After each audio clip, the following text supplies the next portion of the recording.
Hello viewers, welcome to the second episode of my AI Presidential D&D campaign. Thank you all so much for your kind words and support. You are all real ones.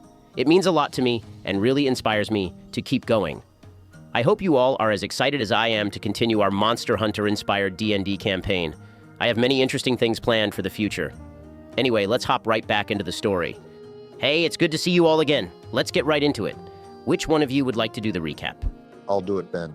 In the last episode, we all became acquainted with one another and found out that we were all requested to meet a man in Habar named the Caravaneer and formed a team. After meeting with the captain, a Genmoran attacked our fleet, and with the combined power of the ship's weaponry, we were able to repel the monster, allowing for a safe landing in Habar. We came across the gathering hall and met with the Caravaneer and the Guildmaster. They told us that a virus has started spreading around the world, supposedly causing monsters to enter a frenzy. The Guildmaster assigned us with the task to travel across the world in hopes of finding a cure or a more permanent end to the problem. I think that's about it. Did I miss anything? Nope, you pretty much nailed it, Barak. Wait, Barak, you forgot to tell them about how I beat the shit out of some cocky hunter. That shit was awesome. Well, I didn't think it was that important.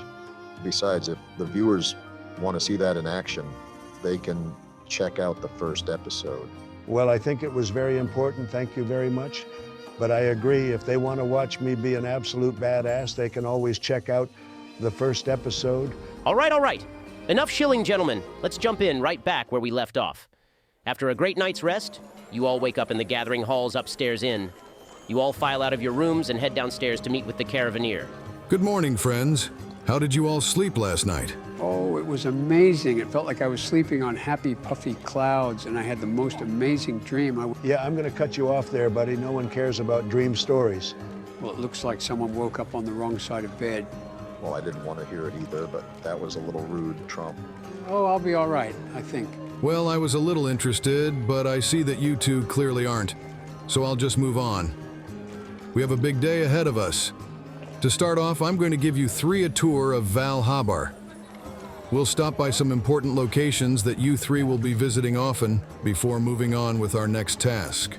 Ooh, yeah, I love shopping. Do they have a mall here? I doubt that, buddy.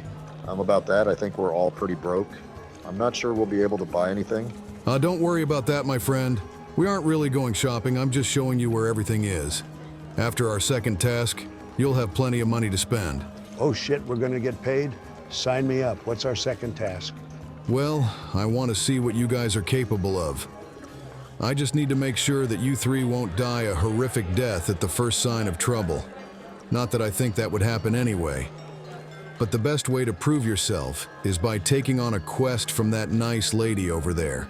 He points over to the guild receptionist. She notices and shyly waves a greeting to your group with a smile. Why the hell do we need to do that? We already beat the shit out of an elder dragon. Is that not good enough for you? The Caravaneer bursts into laughter, as if you just told him the funniest joke he's ever heard. Well, friend, not to burst your bubble, but you wouldn't be standing here right now if it weren't for that dragon ship's immense firepower. Not to mention the entire fleet was under the command of the legendary Sand Sailor. One of the few men who ever encountered a Genmoran on multiple occasions and lived. Well, that's your opinion, which is objectively wrong, by the way. I'll go back out to the great desert and make that Genmoran my bitch. Calm down, Tromp. You know damn well you wouldn't last a second out there. Just use your head for once and think about how lucky we were to get out of that alive. Whatever, man. You barely did a damn thing out there with that puny little pea shooter you have there. Come on, guys, stop fighting. Settle down, guys. I can't have my new recruits fighting on the first day. I need you all to focus up. Come on now, let's go take a stroll around town. The Caravaneer leads you all out of the gathering hall and into the bright, bustling streets of Habar. All right, let's get a move on. First, we're heading to the Hunter's Provisions Market. They have all sorts of nifty items to use on hunts. From potions to ammo, they got it all.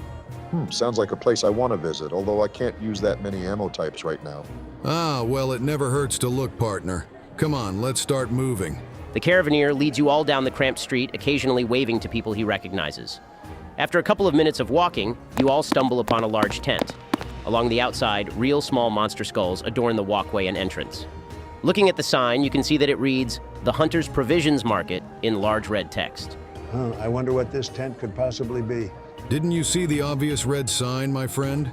I don't think you could have missed it. We're at the provisions market. Yeah, no shit, I was being sarcastic. No need to get snappy, partner. Anyway, let's head inside and see what they have today. You all enter the dim tent, only lit up with primitive-looking candles and lanterns. Your eyes easily adjust to the darkness after being subjected to the harsh desert sun's rays. As you look around, you can see several shelves neatly stocked to the brim with various trinkets and potions. An elderly woman with wrinkly skin and long, well-kept white hair greets you at the entrance. Greetings, customers. How are you gentlemen doing on this fine morning? We're doing just fine, ma'am. Thank you for asking. I just know it's going to be a good day when the Caravaneer drops by my store to say hello. What can I do for you? Nothing much at the moment. I'm just showing my new partners around town, and this is the first stop. I'll be sending them on a quest soon, and I'll know they'll be back to give you all of their earnings. The two begin to burst into laughter at the lame joke. They gather themselves and continue speaking. So, what kind of things do you sell here? I'm hoping to land across some potions and some ammo for my lightbow gun. We have exactly what you're looking for. From potions to antidotes, and all the ammo types you can imagine. Just be warned, not all ammo types are compatible with the lower tiers of weapons. Oh, do you sell sweets here? We sure do. We have all the sweet little treats you could imagine. Oh boy, I'm starting to fall in love with this place already. I appreciate the help, ma'am. I think we'll be on our way now. Well, I'll definitely be looking forward to seeing you all again soon. I hope you three have a successful and prosperous hunt. Thanks for the kind words. We'll see you soon, ma'am. With that, the Caravaneer leads you out of the tent and back into the unrelenting rays of the sun. She seemed like such a nice lady. Oh man, I can't wait to go back and have a look at all of those treats. Yeah, as soon as we get the reward money, I'll be dropping by here first. Yeah, it seems pretty cool and all, but the mighty Tromp doesn't rely on crutch items to pummel his enemies. I'm much more interested in cool weapons and armor. Well, you're just in luck, partner. Our next stop is the armory. There, you can have your weapons and armor upgraded, or you can buy new types of weapons if you're getting bored of your current one. Holy shit, what are we waiting for? Let's get a move on. I like the passion, partner. Let's go. The Caravaneer leads you all to the armory with a fiery passion in each step. After taking in some more of the beautiful sights of Val Habar, you reach the armory. It lies on a flat open space with several anvils and hammers lying around. Near the back lies a massive red-hot forge that is being maintained by two bulky-looking dwarves. A large husky man is seen rhythmically wailing on a massive sword. Upon seeing you, he drops his hammer and waddles over to your group. You three going on a hunt? I can tell just by the look in your eyes I have all sorts of fancy weapons and trinkets. Care to have a look? Of course I would, my fine sir. What all do you got?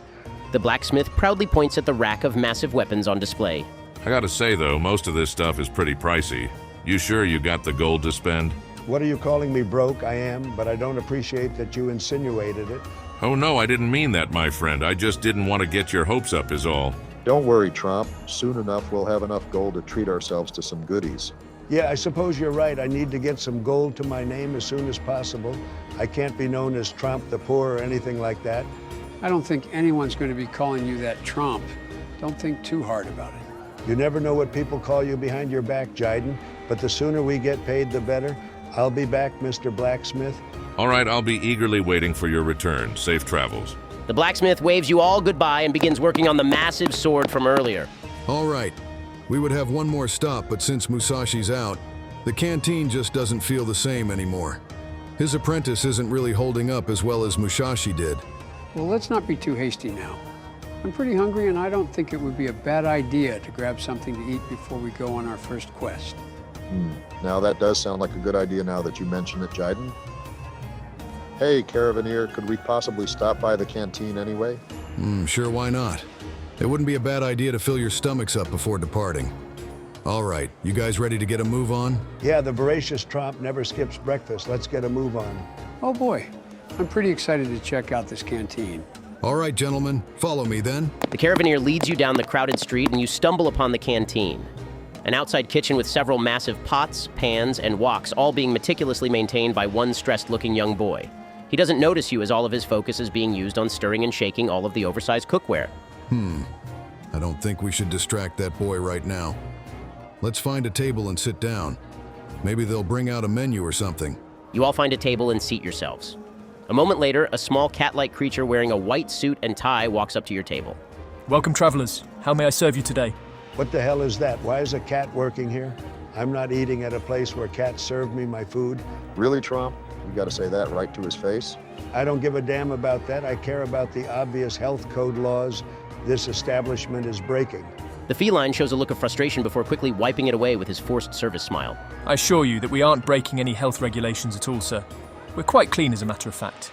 Here, I'll give you a menu. I'll be back in a little while to take your order. The feline gives you all a menu and heads back to the kitchen. After he gets far enough, he begins muttering to himself and begins stomping away. That was pretty rude, Tromp. He's probably going to spit in our food now. You know, you're kind of a dick sometimes, Tromp. Well, excuse me for worrying about the health of these fine citizens here, Barama. All right, guys, let's stop the bickering and start looking at the menu. All right, I am pretty hungry, I guess. So what exactly is on the menu, Ben? Ah, I printed out a copy of the menu. Here, guys. Thanks, Ben. Let's see. All right, I'll get the mild herb salad with some wild bacon. Sounds pretty good. Yeah, I'll pass on a lame-ass salad. I'll take the spicy sausage links with the moofa butter. Oh, that sounds pretty good, but I think I'll get the fruity jam with a northern orange. What the hell kind of a meal is that, Jiden? Some jam and an orange? What the hell is wrong with you? Hey, don't judge me for my taste. I think this is going to taste quite nice.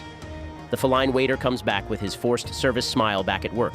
He takes your order and gives the ticket to the young man slaving away making countless dishes. After a couple of minutes, the feline comes back with an assorted platter of food and sets it onto your table. Enjoy, travelers. The feline rolls his eyes and lets out a sigh of frustration before heading back to the kitchen. All right, he can tone his attitude down a bit. No need to act all petty. All right, guys, dig in. You'll need all the energy you can get for this quest. This does look pretty good. I just hope it tastes as good as it looks. Yeah, no kidding. I'm gonna be pissed if I get food poisoning from this damn place. All right, enough complaining, Tromp. I'm going to start shoveling down my delicious jam. As you all eat, you feel your body course with energy. Holy shit, I feel like I can take on an elder dragon. I feel so young, like I'm 80 years old again. Ben, what did that food do to us? Well, eating from the canteen gives you certain food buffs depending on what you eat. Barama, for the rest of the day, you will gain a +5 bonus to movement speed. You will also be able to add a D4 to a saving throw of your choice. Just once, though. As for you, Tromp, you will be able to re-roll a failed Constitution throw once, along with 1 D4 to add to any ability saving throw of your choice. And lastly, Jiden, for the rest of the day, you gain a +1 bonus to Perception, along with advantage rolls on catching insects. Ooh, I get to catch bugs. Yippee. Not to ruin the mood, Jiden, but do you even have a bug net to use? Oh, man, I don't. Man, this sucks. Hey, don't pout, buddy. I have a bug net I'm willing to give you. Oh, really? Thanks, Tromp. You're the best. Don't mention it, my friend. Be sure to make all of those insects out there fear you. I wasn't expecting that. We'll definitely have to come by here more often to see what kind of buffs we can get. But I have to say, the food was delicious. All right, you guys ready to head back to the gathering hall? Yep, I think we're about as ready as we can get. I agree with you there, Barama. I'm ready to chop up some pitiful monsters. All right then, let's get a move on. As you trace your steps through the streets of Habar, you arrive back at the gathering hall. The Caravaneer leads you all over to the quest receptionist. Greetings, what can I do for you today? I'd like to send these 3 out on a quest, preferably one that isn't too dangerous. Of course, sir. Luckily for you, we just got a new quest filed from a farmer near the ancestral steppe complaining that a pack of jaggy is eating his livestock. Do you think your party can handle that one? Of course we can, lady. Do we look that weak to you? Nah, not at all, sir. I didn't mean to offend you. Don't worry about it, miss. Our friend here is just an asshole. Yeah, just ignore that, and we would love to take on that quest. Great. Just head out through the gate over there and our wing drakes will fly you to the quest location. Wait, we're flying over there? Yep, pretty cool, huh? Hell yeah, it is. Imagine how scared our enemies will be seeing us fly into battle. I'm pretty scared of heights, guys. I don't know if I can do this. Don't be scared. We've never had any incidents involving our trusty wing drakes. They would never let you fall to your death, I promise. Oh, that makes it a little bit better, I guess. All right, partners, listen up. You will be heading to the ancestral steppe to take care of a pack of jaggy terrorizing a farmer. You'll need to kill at least 5 of them before coming back to town to collect your reward. So, how much gold are we going to be getting from this hunt? Well, it says here that each member will receive 150 gold pieces each. It's not much, but it's a start, I guess. Wow. I'm surprised you didn't throw a fit about how much gold you'll be getting. Do I look like a crybaby to you, Barama? This amount of gold is a reasonable amount for what we'll be doing? Well, never mind. Yeah, I'm pretty excited to get paid since I'll be able to get paid a little more. Wait, what? And why the hell is that? There it is. Since I'm a scrivener, I can take notes about the monsters I encounter and send them to the guild, allowing me to get a little extra money on the side. Bullshit. Stop being so salty, Tromp. I think that's pretty cool, Jiden. I just hope you won't forget to jot down notes while we're out in the field. Don't you worry, Barama, my brain never forgets anything. I don't believe that at all, but sure, buddy. All right, guys, you ready to head out? Yep, we sure are. Let's head over to those winged drakes over there, guys. The Caravaneer leads you three over to the gate and towards the small dragon-like monsters, who are patiently waiting for you on a large hitch post. Listen up, partners. In order to safely ride a winged drake, just hold on to this wire like your life depends on it. Which it does. The Caravaneer bursts into laughter. Seriously, though, do not let go of the wire. Oh man, I changed my mind. I don't know about this, guys. Relax, Jiden. Just don't look down and hang tight. Yeah, just man up already, Jiden. Tromp's kind of right. I think we're going to be doing this pretty often, so the sooner you get used to it, the better. Oh geez, all right, let's do it. As you firmly grasp the wire attached to the winged drake's leg, they let out a surprised screech and begin frantically flapping their wings. Oh guys, what are they doing? Calm down, Jiden. They're just a little surprised is all. The winged drakes finally begin lifting off the ground, quickly soaring high into the desert sky. As you look down, you can see that Habar has started to look like that of a child's playset abandoned in a sandpit. You can feel the rush of cool air brush past your face as you break into the clouds. After several minutes of flying, you see the hunting grounds break into view. Gorgeous golden plains contrasted with the lush greens of the forest in the distance, separated by a bright blue river decorated with the dull red ruins of an ancient civilization. Various herbivorous species can be seen grazing the majestic golden plains, peacefully alongside each other. As you get closer to the ground, you notice that you're approaching a vacant campsite, loaded with a large tent, a bright blue chest, and a fire pit. Beyond that, you can see a large red stone archway leading off into the golden plains. Once you land, the winged drakes land on a large hitch post near the tent. That was badass. That's going to have to be my main way of travel from now on. I wish I could share your enthusiasm, Tromp. It's going to take me a while to get used to that. My arms feel like noodles right now. Oh, sweet ground. I've missed you so much, I'll never take you for granted ever again. Stop acting like a wuss, Jiden.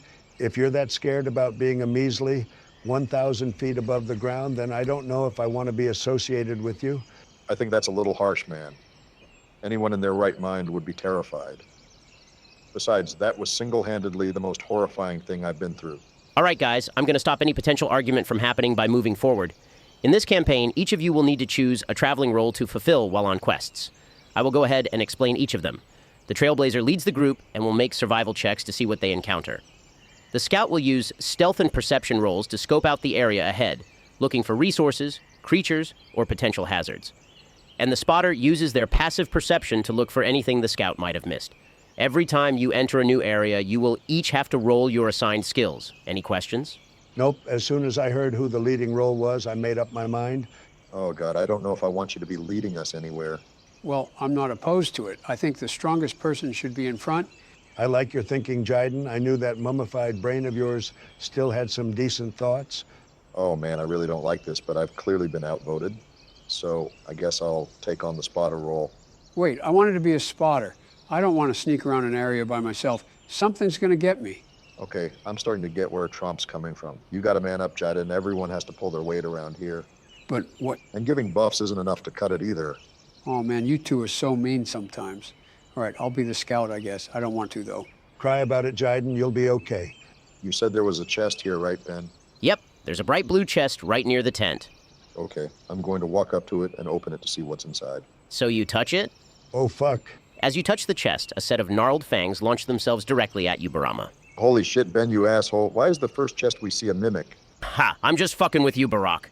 You dick. As you open the chest, you see 3 neatly wrapped packages at the bottom. Hey, guys, come over here and take a look at this. I think there's one for each of us. Oh, it's a goodie bag. The great Tromp never refuses free shit. Let me see that. As you open the package, you see that inside it lies 2 potions of healing and a day's worth of rations. It could have been better, like a cool-ass weapon or something. Be realistic, Tromp. Besides, this is pretty good considering we don't have any healing items to our name. Yeah, since we all have some potions, I can use some of my spell slots on other things. Like what? Let me see your character sheet. Hey, give that back. Oh, wow. I can't wait to see you use feather falling and speak with animals. What is that going to help us with? Well, maybe I can talk the monsters out of eating us. Why would we do that when I can kill them to death? Don't berate him like that, Tromp. Calm down and lead us already. since you wanted to so much. Don't gotta tell me twice, Barama. All right, let's head down towards the plains, seeing as that's our only way forward. All right, go ahead and roll me a survival check, Tromp. Damn already, I rolled a 15. What happens now? I'm afraid I can't tell you, Donald. You'll just have to find out. That's not something you like to hear. All right, as you travel through the giant archway, you enter the field of golden yellow grass that spreads out in all directions. Giant, striped herbivores with flat heads and spiky tails, called aptonoth, can be seen grazing the field, accompanied by a herd of kelby, deer-like creatures with iridescent green scales and soft white fur. To your left, you can see the canopy of a dense, foreboding forest. On your right is more of the endless expanse of the plains. Okay, Jiden, as you move ahead of your group to go scout out the area, go ahead and roll a perception check. And if you want to do it sneakily, roll for stealth as well. Oh boy, here goes nothing. 15 stealth and 8 perception thanks to that food buff from earlier. Pretty good stealth there. Can't say the same about the perception, though. Anyway, you are able to successfully conceal yourself as you slowly creep through the tall grass. Suddenly, you hear a creature's weak and slowed breathing close to you. As you look around, you see an injured kelby lying in the grass, waiting to die from the injuries it sustained getting away from a predator. It notices you and attempts to get away for a brief moment before giving up, staring you directly in the eyes. Oh, that's so sad. What should I do? I don't know if I should grab my friends first or heal the kelby first. Oh man, I don't know. Well, it's all up to you, Joe. That's not helping at all, Ben. Okay, I've made up my mind. I'm going to cast Cure Wounds on the poor creature, healing it for 6 HP. What the hell are you doing, Joe? You just wasted a spell on a pathetic deer when I could have put the thing out of its misery? And you were getting on to me for metagaming last session. Hypocrite. Yeah, I'm glad I didn't bring you over here now, you monster. Stop getting carried away, guys. Jiden, as you heal the injured kelby, it starts to stand and nuzzles up to you and licks you as a sign of gratitude before prancing away to join its herd. Oh, what an adorable little fella. I need to adopt one of those things at some point. All right, Ben, I'm going to meet up with my friends. As you watch the kelby prance off into the distance, you watch it play with its siblings for a while before you begin to walk back to your group. Oh, you wouldn't believe what I saw out there. We know what you saw out there, Joe. We heard all of it. Well, your characters don't know. Just try to get into the role play. Yeah, let Joe have his moment. All right, what did you see, Jiden? I saw this injured kelby about to die, so I decided to use Cure Wounds on it. It sprung right up and licked me on the face. Oh, it looked so cute running off to be with his friends. Yeah, I still think you should have let me put it down instead. Come on, Tromp. There's no need to act so cruel. There's other ways around problems that don't involve killing. Whatever, don't get mad at me when our healing bot runs out of spell slots. Hey, I'm not anyone's healing bot. I can do other things besides healing, like playing some sweet songs on my hunting horn. Just kind of proving my point, buddy. Anyway, let's all head over there and see what we can find. Once regrouped, you all head back over to the area where Jiden encountered the kelby. Barama, what's your passive perception? Oh, it's 11. How come? Well, once you enter an area, depending on your passive perception, you will be able to find things the scout might have missed, along with the ability to point out resource gathering points. Oh, neat. So what all do I see then? Well, looking around, you notice a colony of brightly colored mushrooms resting on a rotted tree trunk, along with several insects swarming around the trunk, trying to burrow inside. Not too far from the trunk lies a half-eaten juvenile aptonoth. Hey, Jiden. I think you missed this over here. Do you think this could be from those jaggy we're out here to hunt? I think it could be. The quest did come from a farmer saying that all of his livestock is going missing. So I'd have to guess that some little conniving monster must have done this. Well, we must be getting pretty close to those little fuckers. Come on, let's keep moving. Wait, I want to test out this bug net right quick. Ben, I make my way towards the insect swarm with my bug net at the ready. All right, go ahead and roll a nature check or a sleight of hand check with advantage, thanks to that meal you had earlier. You could hardly call that a meal. Shut up, Tromp. All right, I rolled a 16 on that. Excellent. Now go ahead and roll a d6 to see what you got. I rolled a 5 on that. Oh boy, I can't wait to see what little friend I get. As you swing down your net with extreme speed and precision, you are able to net a spider web. Wait, what? You gotta be kidding me. That's all I got? Well, I forgot to mention that the Ancestral Steppes has an overabundance of bugs, so you'll be able to roll one more time to see what else you get. Oh, sweet. Here I go. Sure, I bet Ben's just bending the rules so Joe doesn't get upset. Nope. Those are the rules, Donald. Get fact-checked, dumbass. I rolled a 3. What kind of buggy does that get me? Well, I'm sorry to say this, Jiden, but you got a glob of fragrant honey instead. Oh, what? How? Hey, don't get mad at me. I'm just surprised you managed to get the only 2 non-bugs options out of the entire table. That's pretty unlucky. Well, maybe I'll have better luck harvesting those mushrooms over there. Yeah, maybe you'll actually get a mushroom instead of getting scammed like Jiden. All right, for harvesting mushrooms, you can either roll a nature or survival check. Okay, I'll roll a nature check since I have a +5 modifier to it. I rolled a 10, Ben. Hey, that rhymed? Hey, yeah, that's pretty funny. Barama, you were just barely able to find any decent mushrooms to pick. Go ahead and roll a d6 to see what you get. Is it safe to assume that every resource roll will be a d6? Yep, it sure is. Saves us some time, too. Okay, cool. I rolled a 5 that time. Nice. You were able to find a bright blue mushroom and rip it clean off of its stalk. Nice, I'll be able to turn these into potions later using my alchemist's kit. It should prove to be pretty useful. Whoa, really? That's pretty neat, Barama. Can you do anything with the spiderweb and honey I got earlier? I'm not sure, to be honest with you. I bet I can find out for you later, though. All right, you two, ready to get a move on? I need to kill something soon or I'm going to get angry. I swear we need to get you checked somewhere, but yeah, I'm ready to go. I think we should head towards the scary-ass canopy. There's definitely some of those little bastards in there. That's probably the worst idea I've ever heard, but I don't think we have any other option. Oh boy, this is going to be scary. Men up already? All right, Ben, we all begin heading to the scary-ass forest-looking area. All right, as you make your way towards the thick canopy of trees, you see that the grass is starting to become replaced with red dirt. The patches of yellow grass indicate that it's seemingly fighting to further spread its beautiful presence. Cringe. Do I roll for survival? Yep, you will every time you enter a new area. I rolled a natural 1 on that. Uh-oh. All right, then. Just carry on as normal. I seriously don't like this, Tromp. Yeah, can we turn back around? The plains look so pretty compared to this place. Nope, we're moving on. Get your ass out there and start scouting. Don't boss me around, but fine, I'll get going. 5 stealth and 16 on my perception. As you hide yourself between the shrubs and vines of the dense canopy, you come across a group of 2 small raptor-like monsters with pink skin and purple frills, alongside a slightly larger one eating the body of a recently killed member of their pack. You notice that near the corpse of the monster lies a tuft of blue and white fur. As you get closer, they shoot their heads up, trying to listen to whatever is stalking them. Oh shoot, this looks pretty dangerous. I'm going to try to retreat and meet up with the group before they spot me. Okay, go ahead and roll me another stealth check as you try to escape. Oh man, I rolled a 9. As you rustle through the bushes, it only confirms the predator's suspicion. They begin howling warning calls out to one another and begin moving closer to the bush you're in. Oh shit, you're in big trouble, Jiden. And I don't think we know that you're in danger either, so we can't just run over there.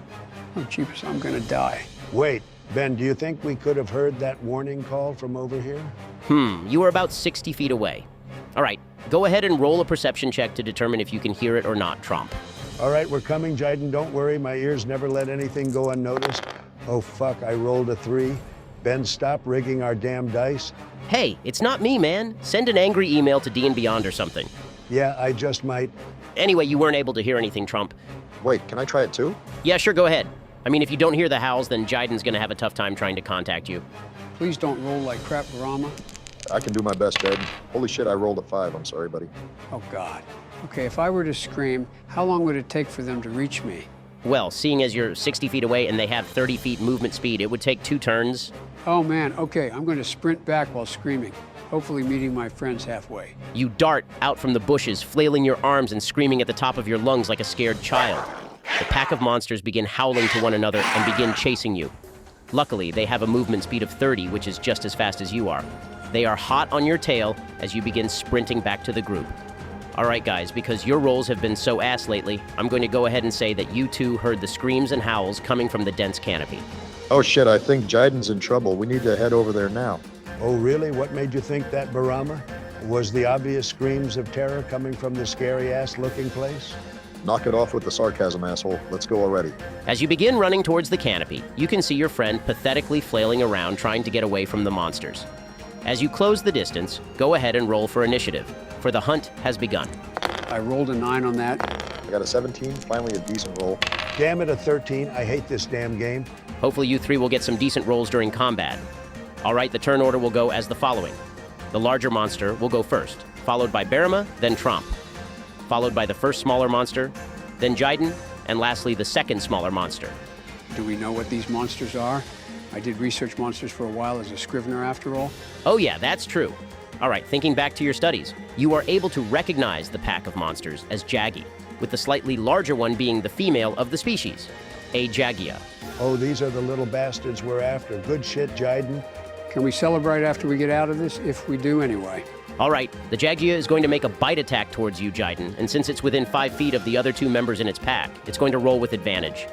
With a 16 to hit, the monster clamps its powerful jaws on you, dealing a devastating 15 piercing damage. Oh God, I'm dead. Holy shit. You fucker, how dare you kill my healing bot? Don't worry, he's still alive. But he's fading away and will need to make death saving throws to get back up, unless he is healed by an external source. All right, Barama, what are you going to do? Man, this is going horribly.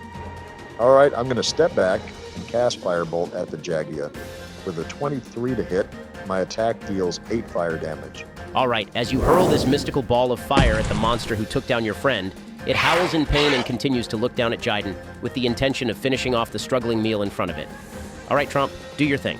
All right, bitches, I'm going to rage and attack that Jagia with my greatsword. With a 25 to hit, I slam my greatsword directly onto that fucker's skull, dealing 6 slashing damage. Nice one, Tromp. All right. The first Jaggy is going to try and bite at you, Tromp. With a natural 25, the monster lands a strike on the back of your leg, dealing its maximum damage of 8 piercing damage. Make that 4 piercing damage because of my rage. Oh yeah, sorry about that. I'll try to keep track of that in the future. All right, Jiden, it's your turn. Go ahead and roll a death saving throw. Oh, please be something good. I rolled an 11. Am I alive now? Nope, but you're slowly starting to stabilize. You'll need to succeed on 2 more saving throws in order to become unconscious, without the threat of dying. Oh, geez, this is scary, guys. Don't worry, we'll get you back up in a little bit, buddy. All right, now the second Jaggy is going to make an attack towards you as well, Tromp. With a 19, the monster sinks its fangs directly into your arm, dealing 7 damage, rounded down to 3 piercing damage. You can't hurt me, you little shit. I'm invincible. All right, we're back up to the top of the initiative order. Now the Jagia is going to bite at Jiden again. With an 18 to hit, the monster begins gnawing at Jiden's corpse, causing you to automatically fail 1 death saving throw. Holy shit, it's eating him alive.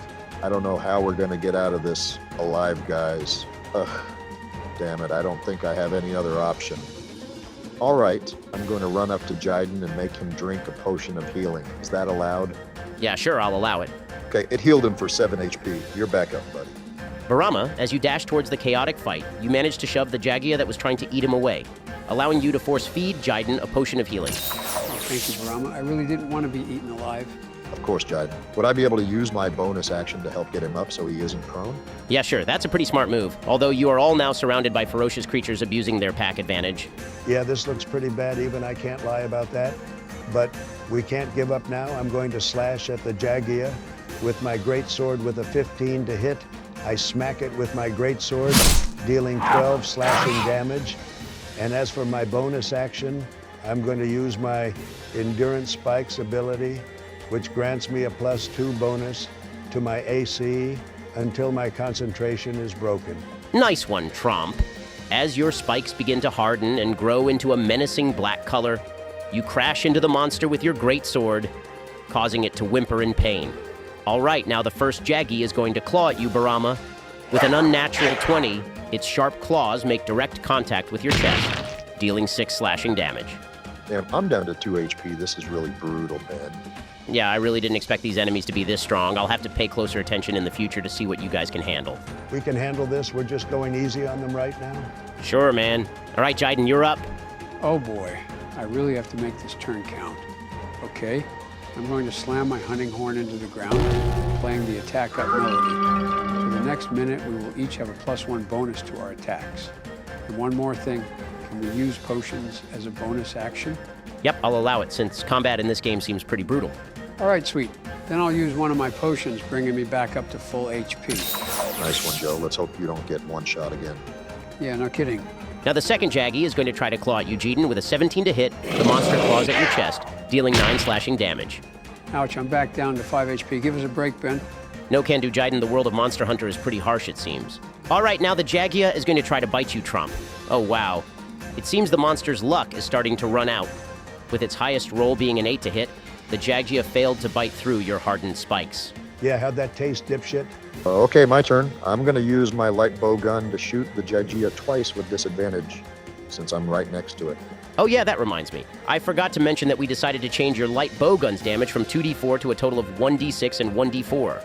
Yeah, hopefully I can do a little more damage with this little upgrade.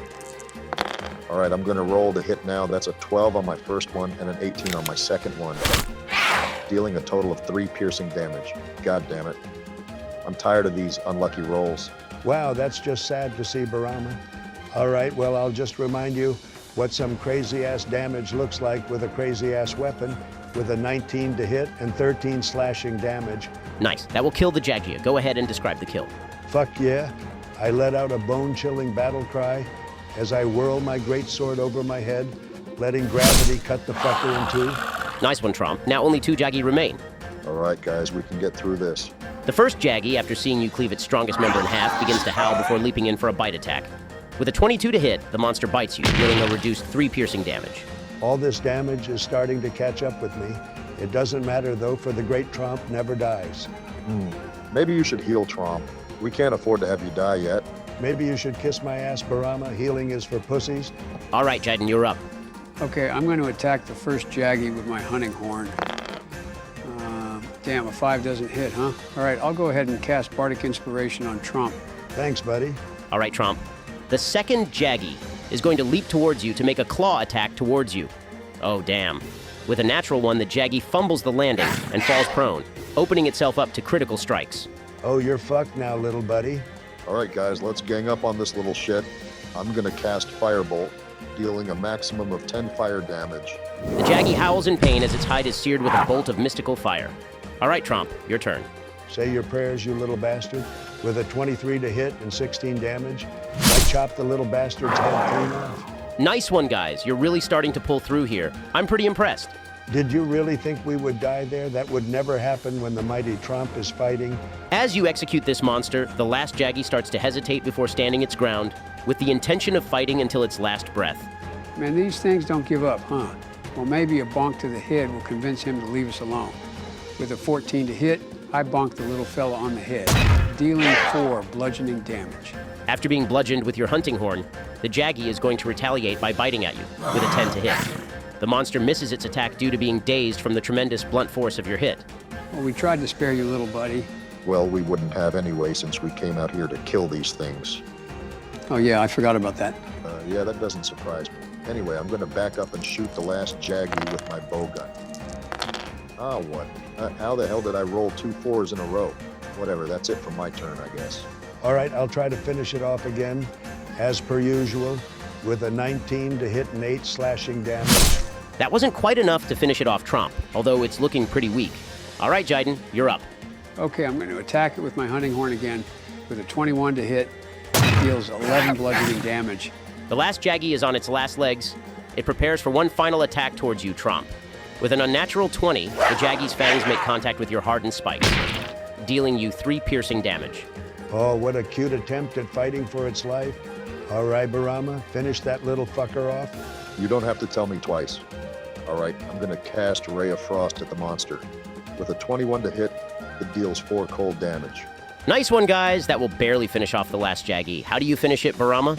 With a swift fluid motion of my wrist, I open the palm of my hand and channel a blast of cold beam of energy directly into the Jagi's heart, freezing it from the inside and killing it instantly. Good shit, Barama. Yay, we're all still alive. Yeah, it's a miracle we made it out of that in one piece. Speaking of which, did that Jagia take a chunk out of you, Jiden? No, I think my hiney is still mostly intact. Well, that's good to hear. All right, guys, let's take a look around the area and then find somewhere to take a short rest. Ben, what all can I see near me? As you look around, you can see 2 large swarms of insects swarming the deceased Jagi that was killed by an unknown predator, along with a plentiful cluster of various plants. All right, Jiden, I'll leave the insects to you. Hopefully you actually get one this time. I'll go harvest some of the plants over there. Oh, goody. That's the best thing I could do right now to take my mind off of almost getting eaten alive. All right, Ben, I'm going to head towards the insects. All right, Jiden, go ahead and roll either a sleight of hand or nature check. All right, I'll use my nature skill since it's higher. I rolled a 13 on the first swarm and an 8 on the second one. You were only able to net something from the first swarm. Go ahead and roll a d6 to see what you got. Ah, all right. I rolled a 4. Give me something good. You were able to net a flash bug, a bright yellow beetle that emits a bright flash upon its death. Yippee, I got one, guys. Oh, this is delightful. I'm going to name him Paul. I'm happy for you, buddy, but those things don't live very long, so don't get attached. Oh, man, that's sad. I wanted Paul to travel with us everywhere we go. Well, we can send him out with a bang. We could possibly turn him into a flash bomb in the future. No, never. You'll never turn Paul into a weapon. Hey, it's better than letting it rot in your bag. I beg to differ. He seems quite happy in there, if I do say so myself. All right, while they're arguing, I'm going to go harvest those plants over there. What do I roll for that? For plants, you can roll either a nature or survival check. All right, I'll use my nature skill. I rolled a 19 on that one, and I rolled a 4 on the d6. As you sift through the thick flora, you manage to uproot a sap plant, a pale white plant that can secrete a glue-like substance from its leaves. That's going to be a pain to store. Oh, well, I can probably find some good uses for that. Okay, guys, let's find a place to rest for a little bit. Slow your roll there, Barama. We still need to carve these little shits. You want to carve them? What's the point? Yeah, that just kind of seems messed up and gross to me. That's like the whole point of Monster Hunter, you dipshits. Now get over here and start carving. I thought you didn't know anything about Monster Hunter Donald.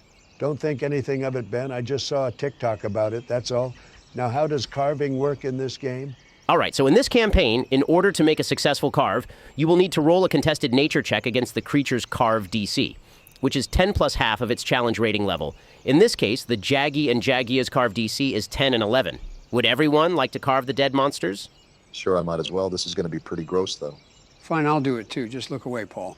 All right, everyone, go ahead and roll 3 nature checks, one for each of the monsters. I rolled a 3, an unnatural 1, and a 9. Fuck me, can I use my inspiration to try one more time? Yeah, sure, go ahead. Fuck. Well, what did you get, Tromp? Screw off, Ben. I'll take that as a sign that you rolled like shit again. All right, Tromp, as you recklessly drive your carving knife through the monster's corpse, you manage to destroy any chance you had at successfully extracting a piece of the monsters. Rigged-ass game, I tell you. Sorry, Trump. Better luck next time. All right, I'll go next. I rolled a 12, 19, and 20. Those are pretty good rolls. Nice. Now go ahead and roll 3d20 to see what you get. Sweet. I rolled a 11, 17, and a 19. Nice one, Barama. You expertly dissected a piece of each creature, netting you a piece of jaggy hide and 2 bird wyvern bones. Neat. I wonder what I can use this stuff on. All right, me next. I want some goodies. And you were so against it a second ago. You're just mad that you didn't get anything, Tromp. Yeah, zip it, Trump. All right, I rolled a 12, a 3, and a 17. And as for my material rolls, I got a 3 and a 19. Nice. Jiden, you were able to carve out a bird wyvern fang, along with another bird wyvern bone. Oh, nice. We're getting stacked already. What did you get again, Trump? I'm not in the mood for it right now, Jiden. All right, Jiden, let's not kick him while he's down. Let's try to find a safe place to rest for a while. We should be able to use this thick cover of vines to hide ourselves. Can I roll a survival check to try and find one? Yep, go right on ahead. Yikes, I rolled a 3 on that, Ben. Hold on, let me try. I rolled an 8 on that. What is with our luck? Seriously, it's pissing me off. All right. Well, as you look for a quiet place to rest, you come across a small clearing surrounded off by the thick vegetation. Well, I think this is as good as it's going to get. Let's get comfortable for a while. Ben, I throw myself on the ground to prepare for a power nap. Before I get comfortable, can I roll a perception check to see what else is here? Yep, go ahead. I rolled a 16 on that, Ben. Nice one. As you look to your left, you can see small, colorful birds hovering near the trees, singing beautiful songs to attract mates. And on your right lies a cluster of snake beehives, dripping with golden honey. This place does seem pretty peaceful, I have to admit. I would like to harvest that honey, but I'll probably get messed up by those bees. So I'll just sit down and begin writing in my journal. You should do the same, Jiden, since you'll get paid more for it. Oh, yeah, good point. I'll make myself comfy and start scribbling in my book. All right, as you all get comfortable taking in the serene forest scenery, go ahead and roll your healing dice to see how much health you'll gain back.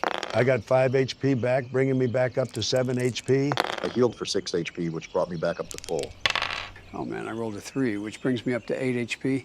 Nice. Around 30 peaceful minutes go by before you can start to hear the bushes rustling, accompanied by a couple of low growls. A large blue and white bear with large spiky braces on its wrists barges out of the shrubs, darting straight towards the cluster of hives. Upon seeing you, it rears up on its hind legs, trying to double its size, making sure to keep you 3 away from the precious honey that's close by. Oh shit, that's an Arzuros. How are we supposed to deal with this right now? Hold on, Barama. I think it just wants the honey. Maybe we can just back away from it. So you want to run away?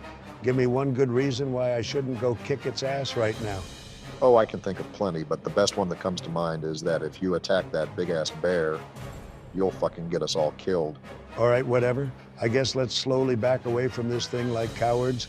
As you begin to step back, the Arzuros continues to stand on its hind legs, thinking that its intimidation is working. As you gain enough distance, the giant bear begins demolishing the beehive and devouring all of the delectable honey inside, occasionally sniffing in the air towards your direction. That was a close one. Thank God it just wanted the honey instead of us. Yeah, no kidding. I wasn't ready to get eaten again so soon. I can't believe we let that bastard go free. Whatever, let's keep moving, guys. We only need to kill 2 more of those little fuckers.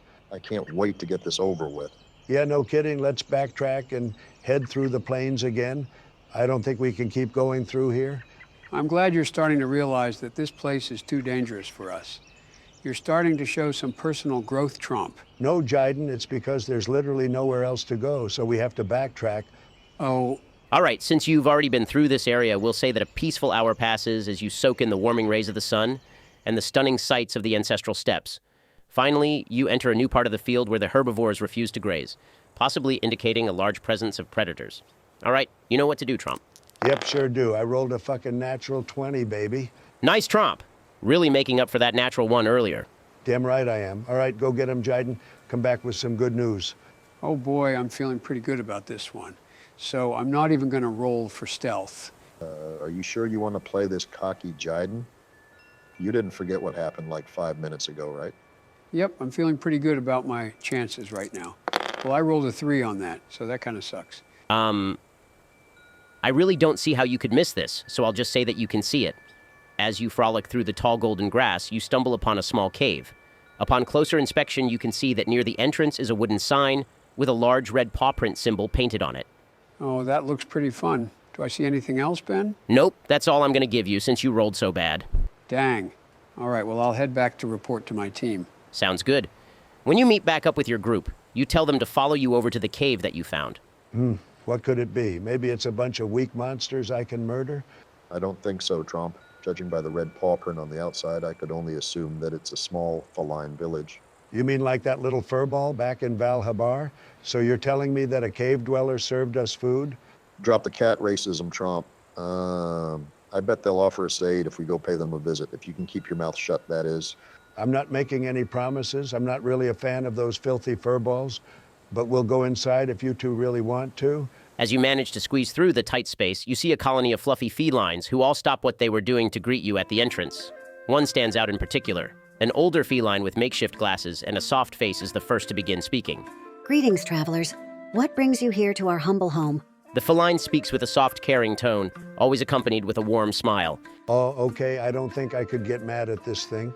Well, we are out on a quest to deal with a jaggy problem, and we got hurt pretty bad. We tried to find a good resting spot, but an Arzuros chased us out of the area to eat the honey that was near us. After a bit of traveling, we stumbled upon your fine home. The feline's eyes widens with concern, followed by an audible gasp. Oh, you poor things, hold on. Just sit tight and we'll get you 3 patched up. The old feline ushers you to sit down. As you do, 4 felines rush out from behind her. They begin caring to your wounds by rubbing an unknown green paste into them, instantly relieving any stress and injuries that your bodies sustained in combat. When they finish, they place warm towels on your heads and offer you each a bowl of warm, fragrant soup. I feel like I'm in heaven. We're being pampered by adorable cats. Yeah, this is pretty sweet. I have to admit this is awesome, but Ms. Feline, I have a couple of questions. What can we call you and what's up with this soup? The feline responds with the same warm tone and smile as before. Ah, well, you can call me Ms. Maple. And as for the soup, I'm afraid I can't tell you. It's a family recipe. Ms. Maple shines a brilliant smile before ushering you to try it. Come on then, try it and tell me what you think. Well, I can't say no to you. All right, I'll try it. Same here. The grateful Tromp never refuses soup. Oh boy, I love soup. All right, as you down the bowl of soup, you feel a warm, soothing sensation run through your body, along with a strong sense of nostalgia, reminding each of you of your favorite childhood meals, along with a strong garlicky aftertaste. Oh, that tasted quite nice. I do love me some garlic. Damn, that was the best soup I've ever had. What else did it do, Ben? It restored some used-up skills, along with fully healing the 3 of you. So Jiden, you regain your bardic inspiration along with your spell slots. And Tromp, you can use your endurance spikes ability once more. Oh yeah, these cats are awesome. Yeah, no kidding. So, Tromp, has your opinion on these fine felines changed at all? Oh, definitely. They 100% changed my perspective from being gross cave-dwelling weirdos. Please tell me they didn't hear that. Since I don't want to hurt Ms. Maple's feelings, we'll say that they couldn't hear you. Oh, thank goodness. So, do you all feel better now? Oh, I feel like $1,000,000. I feel amazing. I wish we could stay, but we need to finish out our quest. Damn, I guess you're right, and I was just getting real comfortable. Language, dear. Oh, I'm so sorry, ma'am. I didn't mean to swear in such a fine household. Oh, don't worry about it, sweetie. Just don't do it again or I'll have to whack you with my wooden spoon. She lets out a slow and soft laugh before she continues speaking. And it's a shame that you have to leave so soon. Here, take some of these as you go. It's my secret recipe. The old feline reaches out her soft paw, revealing 3 hand-knitted pouches. Inside each pouch lies 3 homemade feline cookies. Oh, she gave us grandma cookies. She's so adorable. Thank you so much for your hospitality, Ms. Maple. I hope your community here continues to thrive. I would love to visit again someday. Of course, darling. You 3 are welcome here anytime. Safe travels to you. She waves a fluffy paw as a sign of goodbye. As you squeeze back through the cave entrance, you find yourselves back in the Golden Plains. Wow, what an experience. That was amazing. It sure was, buddy. Maybe we'll find some more outposts in the future. Yeah, it would be pretty nice to see some more friendly faces. Anyway, let's try to get a move on. What all can I see, Ben? I'm sure Jiden missed something with that roll earlier. Ah, yes. As you look around, you can see a partially destroyed part of the plains, indicating that a fight happened here recently. Upon closer inspection, you find the corpse of a large orange creature with large ears called a Quechahuacha. Its killer, however, is unknown. Oh, how sad. I wonder what killed this poor thing. Yeah, whatever it is, I hope we don't encounter it either. Oh shit, talk about lucky. Let's carve this bastard up. No respect for the dead, huh? I couldn't care less, actually. All right, Ben, what do I need to roll for this monster? Since this is a benefit granted for that natural 20 you rolled earlier, I'm going to say that you don't have to roll to see if you can successfully carve the monster or not, allowing each of you to get a free carve. Hell yeah, I would be pissed if I managed to screw this up. It would be pretty funny, though. All right, guys, go ahead and roll a d20 to see what you all got from this monster. Okay, I rolled a 15. I got a 6 on mine. I got a 12. Give me something good. All right, Barama, you were able to carve out a brute bone. Jiden, you managed to extract a piece of Quecha pelt. And as for you, Tromp, you got a Quecha long bone. What the hell am I going to do with a big-ass bone? Hey, just be grateful you got anything at all. Yeah, I can't wait to use this thing in combat. Anyway, let's get a move on. Let's keep heading straight and see where that takes us. Damn, I rolled a 9 on my nature roll. I bet some bad shit's going to happen up ahead. Wait, can we all go over there together this time? I really don't have the highest stealth, and that almost got us all killed. It's bringing back awful memories. Yeah, don't worry about it, buddy. We'll all go together. Yeah, I have to admit, I feel a little bad that I almost sent you to your death, although you'll never hear me say something that nice ever again. Oh, geez, thanks, guys. I'm glad I got teamed up with you two. All right, that was pretty sweet, but let's keep moving forward. From now on, Jiden will be a second spotter, giving Barama a +4 to his perception while traveling. Wow, that's pretty nifty. Yeah, I wish I knew that from the start. I didn't like being the bait role. Well, it's good to try new things, Jiden. Does that mean you'll switch from being the leader at some point? Okay, let's not get too ahead of ourselves, buddy. Yeah, I should have explained that there could be 2 spotters earlier, but it slipped my mind. I apologize for that. Now, don't worry about it, Ben. Let's keep moving. What can we see while we move forward? As you move forward, the Golden Plains begin to slowly shift out of sight as you travel, slowly being replaced with red dirt and various rocky outcroppings. Several minutes later, you come across a rocky pathway, sprawling with tree logs and faded ruins. As you get closer, you see that 4 large insects with bright yellow shells are blocking your path. Upon seeing you, they raise up on their hind legs and begin aggressively shaking their shovel-like appendages. Oh, great. Some more angry-ass monsters to deal with. Ooh, could I catch them instead? I don't think so, Jiden, but you can sure as hell carve them. Let's kick their ass. Here's hoping we don't almost die again. We could probably just head back to the nice cat village if we do. No, I don't think so, buddy. I wouldn't want to keep popping in very often. All right, Ben, let me roll initiative already. All right, roll for initiative, for the hunt has begun. Damn it, I rolled a 10. Nice, I rolled an unnatural 20. Rigged. Oh man, I rolled a natural 1 totaling to 2. Well, at least I'm not going last.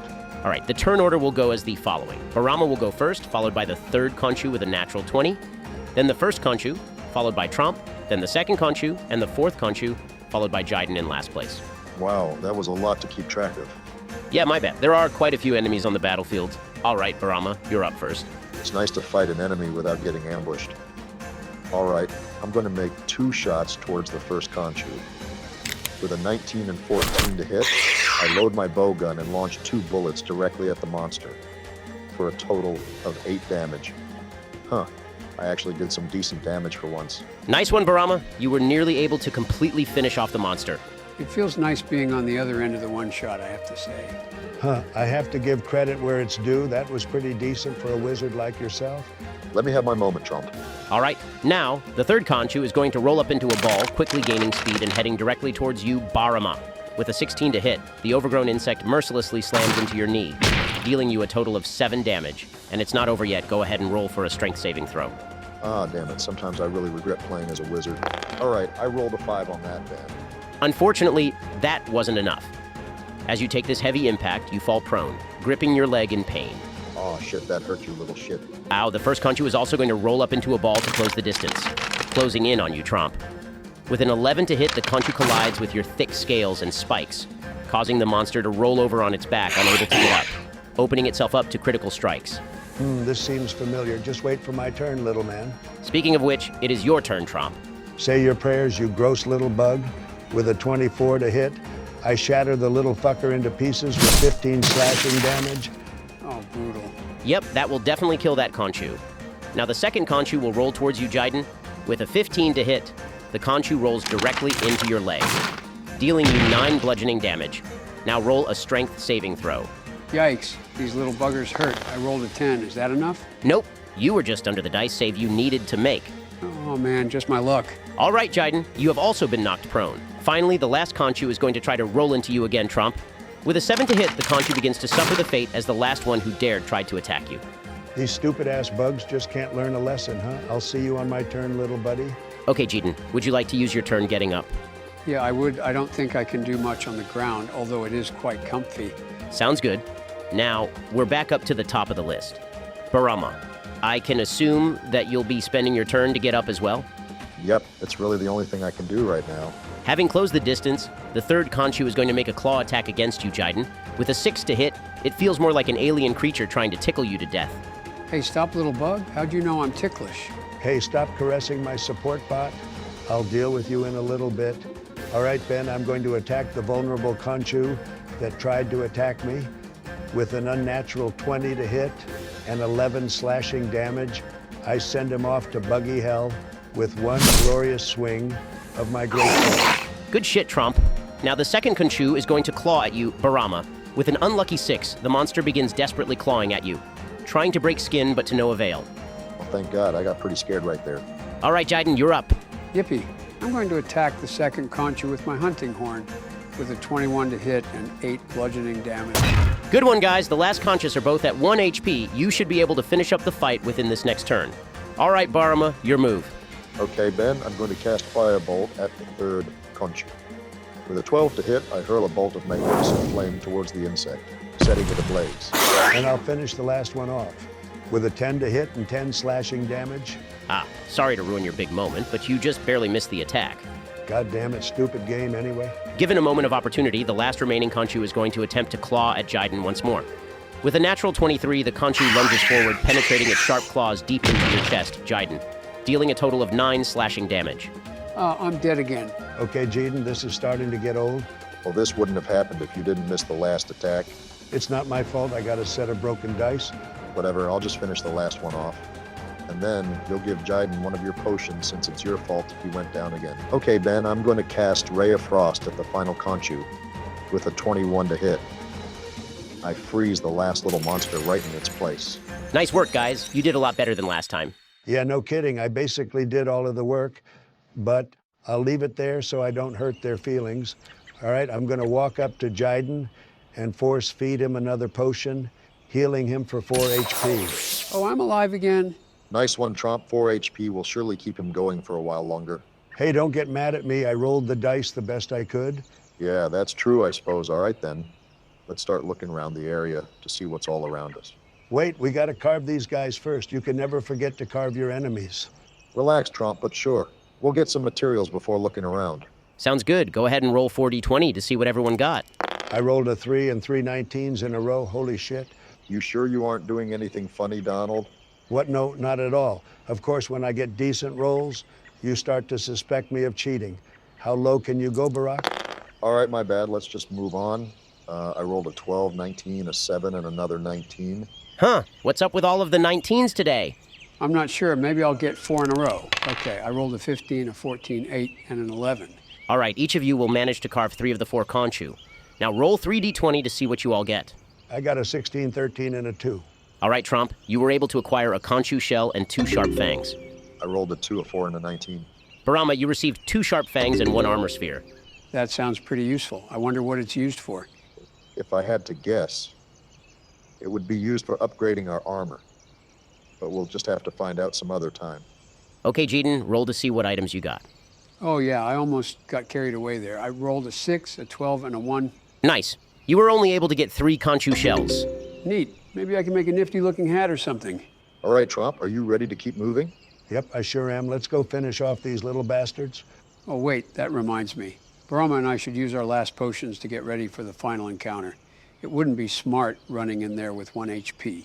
Good point, Jiden. All right, Ben, I'm going to use my last potion, healing me for 5 HP. Same here, Ben. I'm going to heal for 7 HP. Well, I guess I'll hold on to my last potion just in case one of you two dies again. Okay, Ben, what else is around us? As you look around the drab field of dirt and rocks, you notice that it's eerily quiet and still. The wind isn't blowing and no birds or insects dare to make their presence known. Further into the field, 2 jaggy can be seen circling and snapping at a juvenile aptonoth that strayed too far from its herd. Oh no, we have to help that poor thing. I don't care much for the aptonoth, but let's get in there and kill them while they're distracted. Wait, guys. We need to plan our next moves here very carefully. We've just been waltzing into combat without a plan. If we keep doing that, then I guarantee that we won't make it far. In order to clear this quest, we're really going to have to strategize and learn how to work as a team in order to make it out alive. I agree with you, Barama. I'm starting to understand why the Caravaneer sent us here. I think it's to teach us how to utilize and combine each other's specialties to overcome our challenges. Sounds dumb. And why should we come up with some big plan? There's just 2 pink lizards over there. Do I have to remind you that those pink lizards almost killed us all once? Let's just try to buff ourselves up and come up with a plan before entering combat. Whatever, I'll just wait for you 2 clowns to do your thing. I don't have much I can do right now besides playing a single note melody. Will that be good enough? We got to take what we can get, guys. All right, here's the plan. Tromp, you just do your thing and charge in there to take the enemy's attention while dealing big damage. Okay, I'm starting to like this plan. Continue. Jiden, you stay a good distance in between us so you can buff us while doing damage. All right, I can do that. What are you going to do? I'm going to stay far in the back, primarily attacking with my bow gun. This will allow me to rack up damage from a safe distance without the risk of dying. Sounds like you're a coward to me. Considering I have 11 AC and 8 HP, I think this is the best way I can get some damage in without getting in the way. All right, whatever. Do whatever you have to do in order to preserve your weak little body. Shut it, Tromp. All right, Jiden, go ahead and use your single note melody. I can't do much for the team, but I can at least cast mage armor on you. Oh, sweet. That brings my AC up to 14. This will hopefully prevent me from getting eaten. All right, I'll go ahead and activate the attack up melody once again, giving us a +1 bonus to our attacks. Yep, I'm as ready as I'll ever be. Let's do this.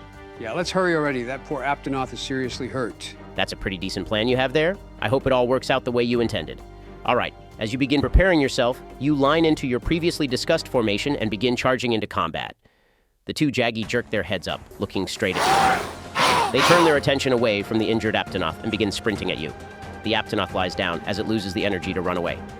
All right, gentlemen, roll for initiative, for the hunt has begun. You know, that's starting to get pretty old, Ben. It doesn't sound as cool anymore. Well, sorry about that, Donald. Maybe I'll think of some more cool things to say in the future. But for now, just get used to it. Fine, I rolled a 6. No surprise there. I rolled a 3, Ben.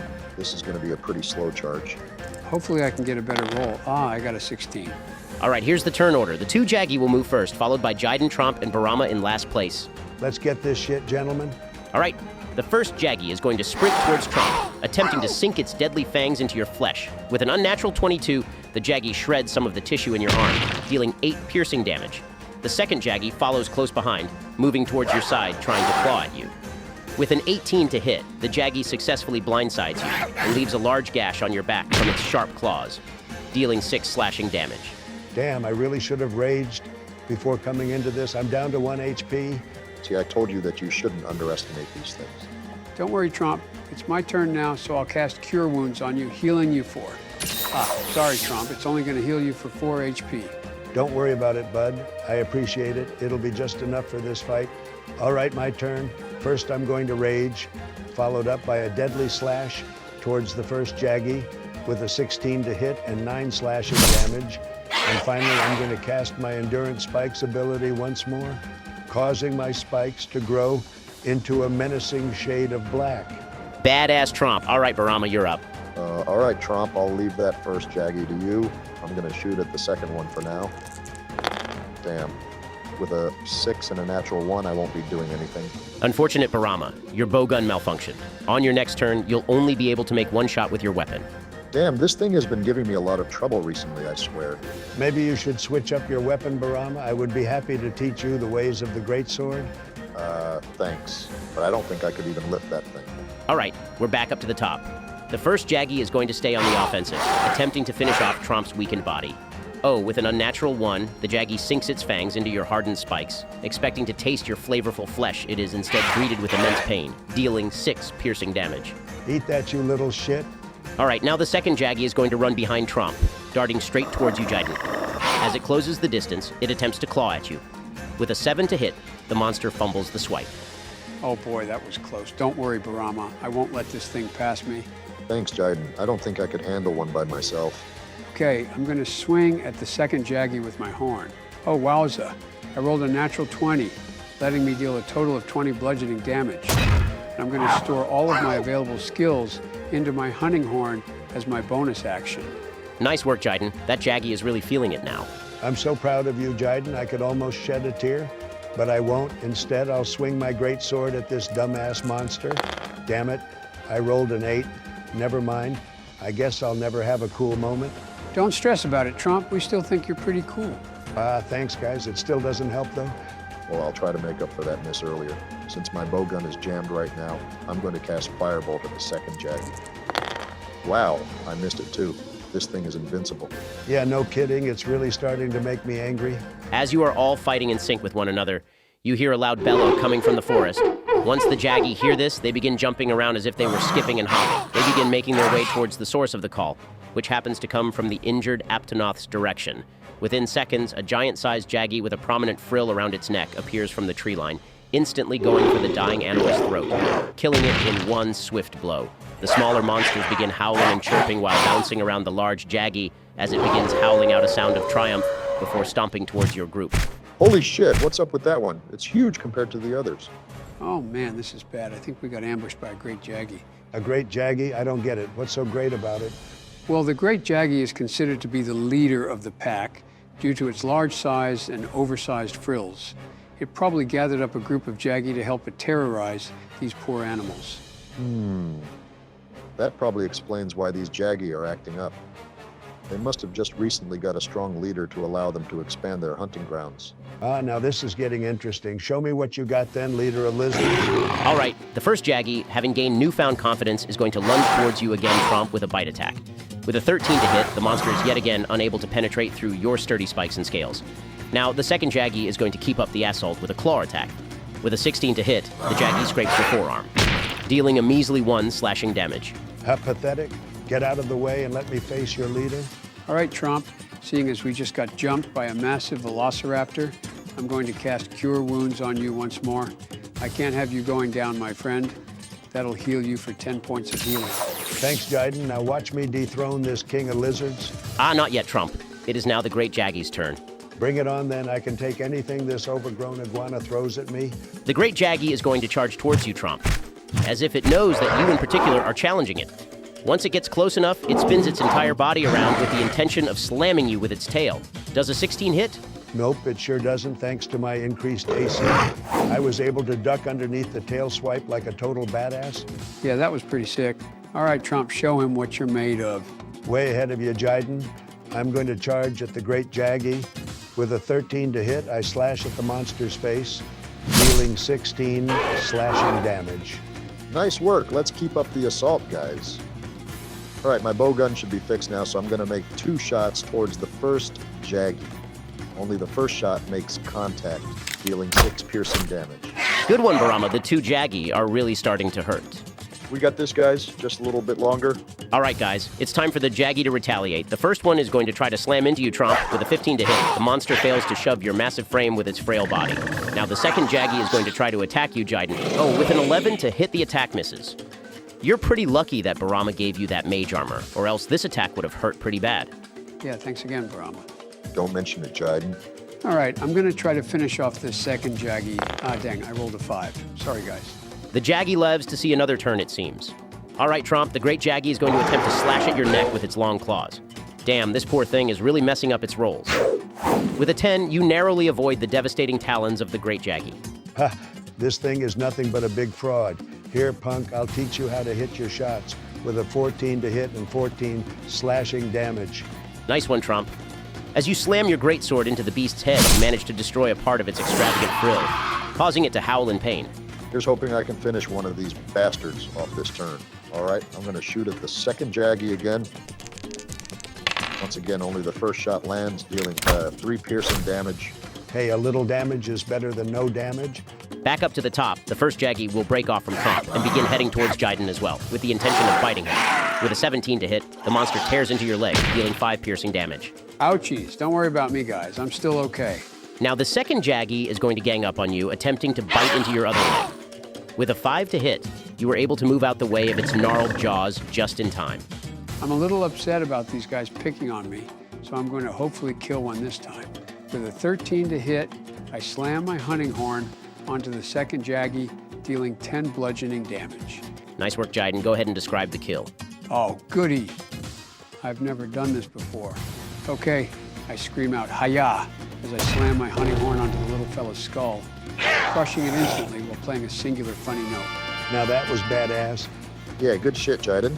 The great Jaggy, after seeing you kill one of its companions, is going to stop attacking Tromp and begin charging towards you, Jiden. Uh-oh. Wait, do I get an opportunity attack on it since it's moving away from me? Yep, you sure do. Hell yeah, you're not getting away from me that easily.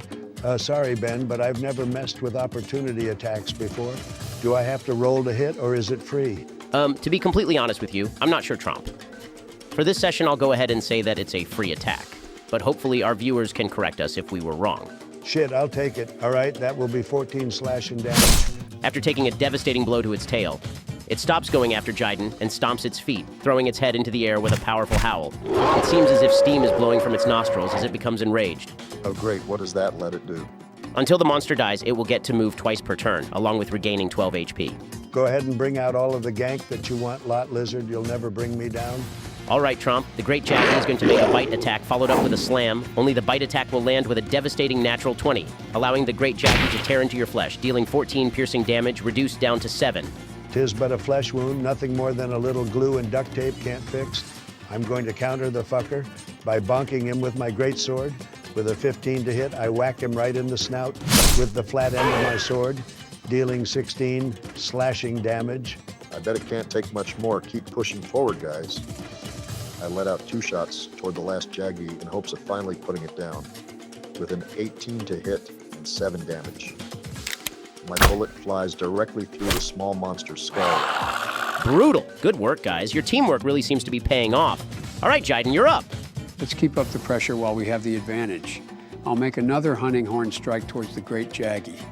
With an 18 to hit and 11 bludgeoning damage, I sweep my horn directly across the monster's jaw. Nice one, guys. The great Jaggy is on its last legs. It begins to charge up its final attack towards you, Tromp, with the intention of taking you down with it. Unfortunately, its body was too weak to support its flurry of attacks, as it rolled a 10 and an 8. All right, time for me to finally put you in your place. With an 18 to hit, I let out a roaring battle cry as I perform a cool-ass backflip, slicing the monster's head clean off as I land. Wow. I didn't know you could move like that, Tromp. Yeah, that seemed a little over the top. Well, my friend, I can perform all kinds of sick-ass stunts. You'll just have to see what I'm capable of as we go on. Well, I'm pretty interested to see that, I'm not going to lie. Great work, guys. We do pretty well when we work together. Yeah, it was pretty fun fighting in sync with one another. Maybe I'll have to take this whole teamwork thing more seriously. Wow, Tromp, you really are starting to grow as a person. Zip it, Jiden. Anyway, let's carve these little bastards and get home already. Oh, look at him. He's getting embarrassed. Shut up. All right, Ben, I'm going to get straight to carving. One thing to note, some monsters will allow you to carve them multiple times. In this case, a great Jaggy can be carved twice. so roll an extra d20 when attempting to carve. Nice, more loot for me. I rolled a 10-7, a natural 20, and a 16 on my carve check, Ben. Oh, nice. When you roll a natural 20 on a carve check, you will be able to add a d20 to your material dice roll. Oh, so it gives us a better chance at getting rare items. Yep, exactly. That's what I like to hear. I bet I could carve a weapon out from this beast. Don't get your hopes up, Tromp. I wouldn't want you to get disappointed. Just watch me.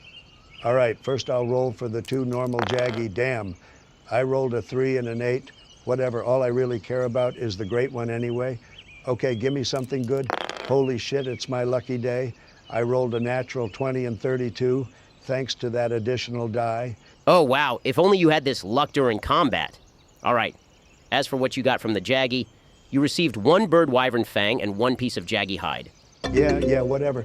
Get to the good shit already. All right.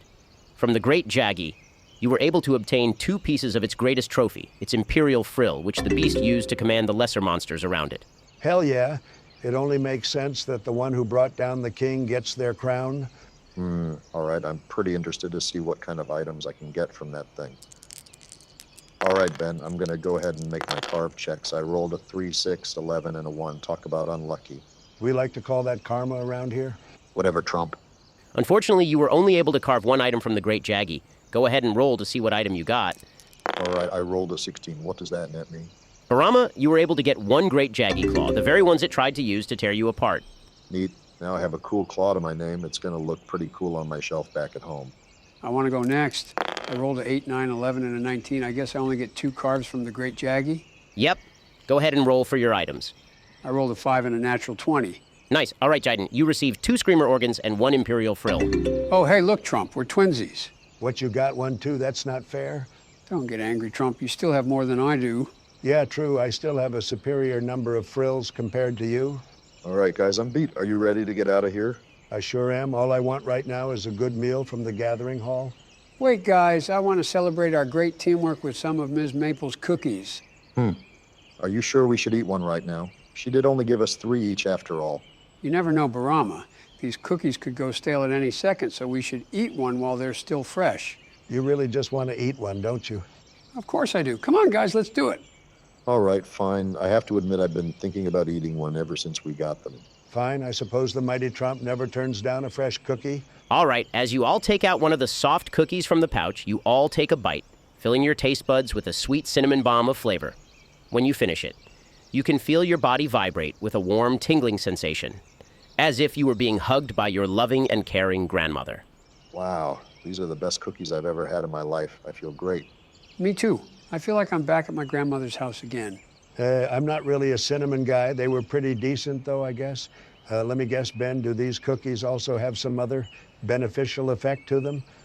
You know me so well. And yes, these cookies will each allow you to heal for 6 HP, along with recharging 1 spell slot. For you, Tromp, you regained 1 level of rage. Holy shit, these cookies are awesome. And Ms. Maple is my favorite cat of all time. Yeah, no kidding. All right, guys, let's head back. My legs are killing me. All right, lead the way, Tromp. You don't have to tell me twice. Let's get the hell out of here. All right, Ben, we begin tracing our steps back towards the campsite. Sounds good, guys. As you finish up your intense battle with the Great Jaggy and its pack, you begin heading back to the camp. Several peaceful hours go by as you trek through the gorgeous yellow plains, letting the cool wind brush past your faces, taking in the sweet smell of the fresh air from the great outdoors. After a therapeutic stroll, you can finally see the giant red archway that you passed under to start your quest. Just a little bit further, gentlemen, then we can be on our way and get a shitload of gold. I can't wait to pay the provisions market another visit. Oh boy, I can't wait to get back to the inn and try some of this delicious honey I caught earlier. As you say that, Jiden, a loud thud can be heard coming from behind you, along with a bone-chilling growl. As you turn around to see what made the terrible noise, you see the familiar blue and white bear that chased you out of your resting place, standing tall and raising its huge, powerful paws in the air while expelling a roar of ire. God damn it, why can't we get one thing done without getting attacked? I think it knows that I have honey on me. It probably found out when it was sniffing towards us earlier. I bet the sneaky fucker was stalking us the whole time. Wow, Mr. Bear, I think it's time to seek employment somewhere. Guys, I know we just went over how important teamwork is, but I don't think we can take this monster on right now. Nonsense, Barama. We at least have to try. Think of all the extra gold we'll get for doing this. I'm thinking about something more important than the gold, Tromp. I'm trying to save our lives here. Jiden, just drop the honey and let's get out of here. I'm afraid it's not going to be that easy, Barama. It doesn't just want the honey that I got earlier. I have a feeling that it only wants it as a side dish, with our bodies being the main course. Damn, all right, guys, we had a good run. Don't say that. I swear on my honor that I won't let either of you die today. As the Arzuros slams back down on the ground, it begins running towards you. Roll for initiation, for the hunt has begun. Finally, I rolled a natural 20. Nothing can go wrong with the powerful Tromp going first. Damn, I can't believe we're doing this. I rolled an 11 on mine, Ben.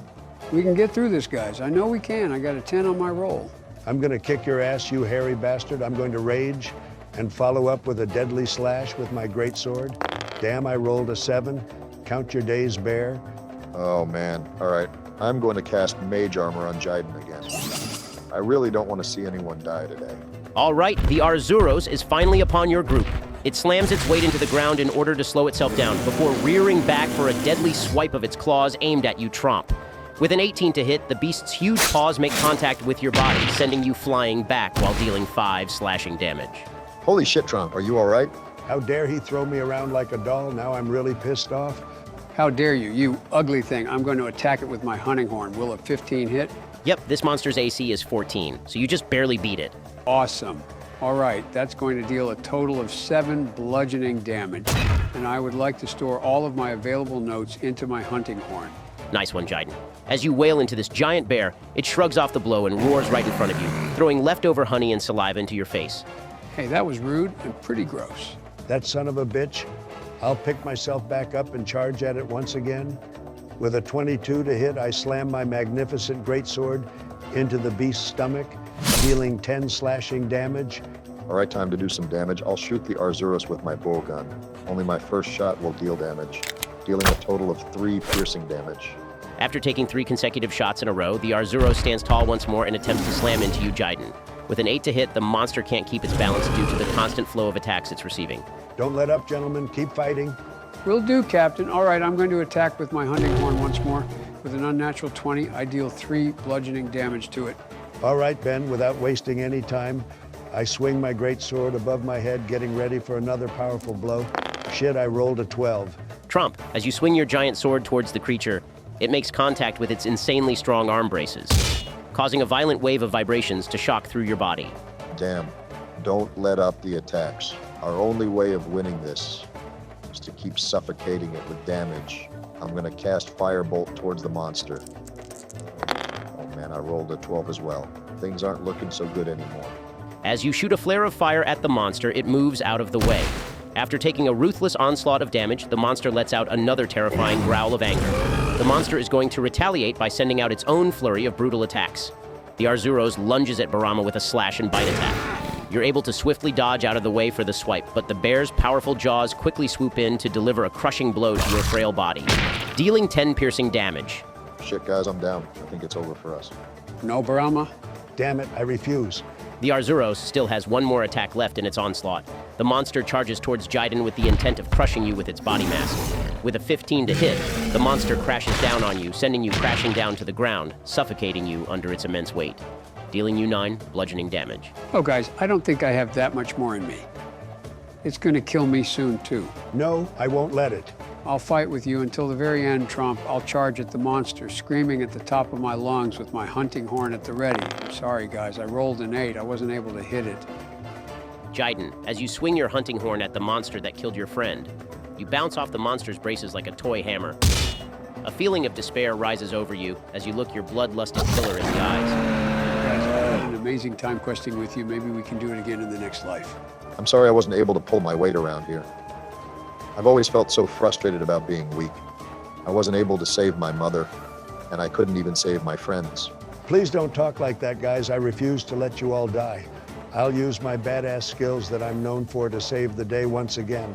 I appreciate your undying spirit, Tromp, but I fear that this is really the end. Suddenly, a large arrow sings through the air as it pierces the monster's thick hide, causing it to rear back in pain with a loud yelp. Get back, you blue bastard! Come fight someone worth their salt!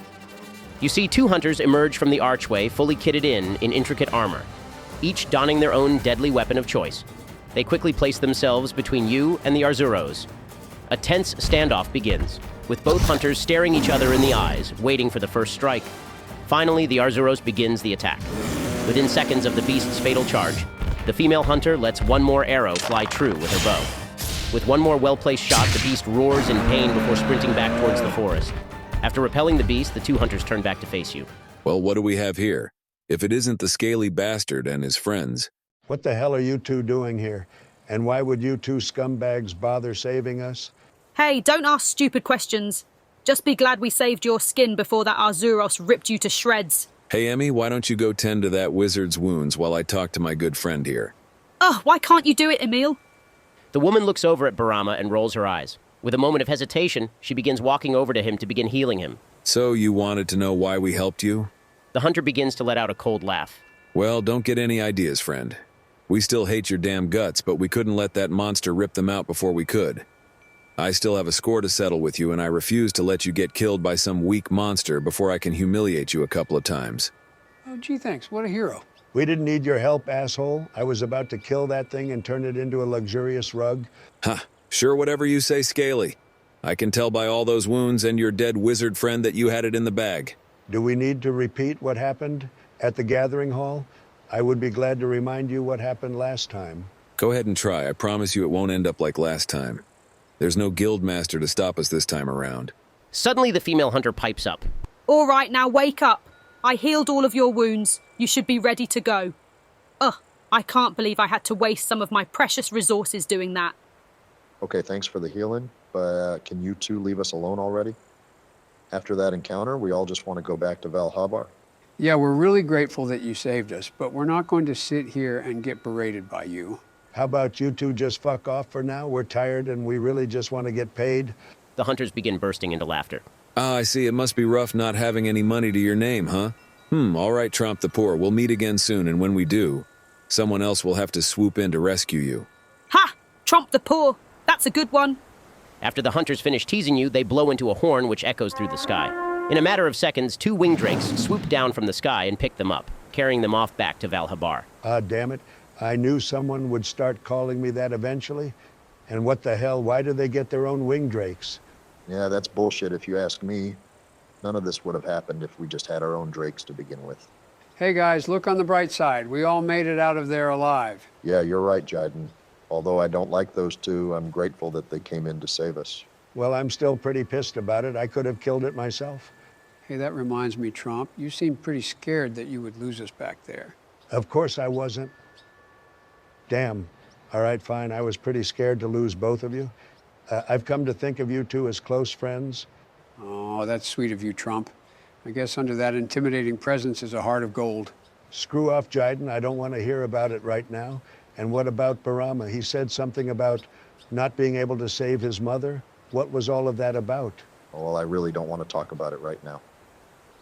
But yeah, I failed to protect my mother a long time ago. And seeing us in that predicament really reminded me of some dark memories. Well, if you don't want to talk about it right now, then that's fine, Barama. Come on, guys, let's get out of here already. Yeah, no pressure, Barama. Come on, let's get out of here. As you all dust yourselves off, you begin walking to the campsite. On the walk back, you all look up at the sky, which has turned into a beautiful shade of orange, contrasted with the heavenly white clouds. Upon reaching the campsite, you all latch onto the winged drakes and begin your journey back home. All right, guys, that's where we're going to end the second session. What did you all think? Man, that was stressful. You threw quite a bit at us today, Ben, but I still had a great time. Ha! Well, Donald did ask for more combat for this session, so I had to give him what he wanted.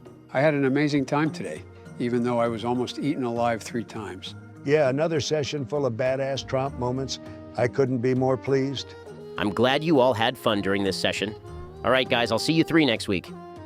Thank you all so much for making it to the end of the second episode of my D&D campaign. Your support means a lot to me and helps keep me motivated enough to keep making these videos for you all to watch.